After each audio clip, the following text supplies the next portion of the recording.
کہ اگر کوئی یہ تصور رکھتا ہے کہ اپنی زندگی میں رحمت کے فرشتوں کو آنے کا موقع دیں، اس کی زندگی میں رحمت کے فرشتے آئیں، تو یہ اعمال سے اپنے آپ کو بچانا ہوگا۔ اس کے علاوہ یہ کنڈے چھٹی بٹی چہلم سب بیکار باتیں ہیں، کچھ نہیں ہے، انسانوں کے بنائے ہوئے اصول ہے، اللہ کے نہیں۔ چوتھا عمل، راوی حضرت عبداللہ بن عمر رضی اللہ تعالیٰ عنہ، ترمذی کی بڑی مشہور روایت ہے۔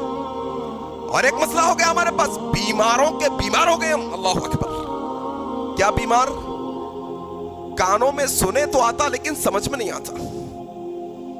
جیسے بیل کے سامنے بین بجانا ہوتا ہے نا، ویسا آج کے خطیب ہو گئے کہ خطیب پکار رہا ہے سالوں سے، بیچارہ عالم مقرر پکار رہا ہے سالوں سے، جو نہیں چلتی ہمارے کانوں پہ۔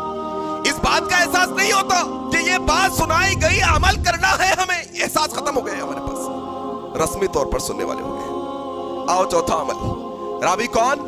عبداللہ بن عمر رضی اللہ تعالیٰ عنہ، ترمذی کی صحیح روایت، بڑی مشہور روایت۔ اللہ کے نبی صلی اللہ علیہ وسلم نے فرمایا، جب بندہ اپنی زبان سے جھوٹ نکالتا ہے تو یہ جھوٹ کی بدبو کی وجہ سے رحمت کے فرشتے اس سے 1 میل دور چلے جاتے ہیں۔ اللہ اکبر۔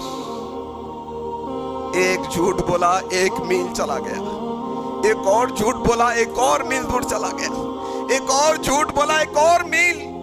انسان صبح سے شام تک کتنی جھوٹی باتیں کرتا ہے، اس کو خود اندازہ نہیں، انسان کو اندازہ نہیں اس بات کا کہ کون سا جملہ اپنی زبان سے نکال رہا ہے، کیا جھوٹ ہے یا سچ ہے۔ اللہ اکبر۔ میرے بھائی، یہ جھوٹ کوئی معمولی گناہ نہیں۔ اللہ کے نبی سے سوال کیا گیا، کیا ایک مومن جھوٹ بول سکتا ہے؟ کہا نہیں نہیں، ایک کامل مومن جھوٹا نہیں ہو سکتا کبھی بھی۔ اللہ اکبر۔ کیا جھوٹ؟ آج تو ختم پہ جھوٹ، یہ ٹیلی فون آ کے تو اور موقع فراہم کر دیا جھوٹ کے ہمارے لیے۔ کہاں بیٹھے ہیں کہاں بتاتے ہیں، کہاں رہتے ہیں کہاں پر ہوں بتاتے ہیں، بازک ہوتے ہیں دور بتاتے ہیں، بڑا جو ہے نا ڈنکے کی چوٹ پر جھوٹ بولتے ہیں۔ کیا ہے جھوٹ؟ یہ اللہ کے نبی کی حدیث کا مفہوم کیا؟ جھوٹ انسان کو گناہ کی طرف رہنمائی کرتا ہے، اور گناہ انسان کو جہنم کی طرف رہنمائی کرتے ہیں۔ اللہ اکبر۔ یہ جھوٹ میرے بھائی معمولی بات نہیں ہے، اس سے بچنے کی ضرورت ہے۔ اور کیا یہ جھوٹ منافق کی علامتوں میں سے ایک علامت ہے۔ اور کیا اللہ کے نبی کی صحیح حدیث ہے، اللہ کے نبی نے کہا جھوٹ بولنے کی وجہ سے انسان کی روزی میں کمی کر دی جاتی ہے۔ اللہ اکبر، کمی کر دی جاتی ہے جھوٹ کی وجہ سے۔ یہ جھوٹ کی افلاسی اور نحوست ہے۔ کیا گھر پورا جھوٹ سے لت پت بھرا ہوا ہے؟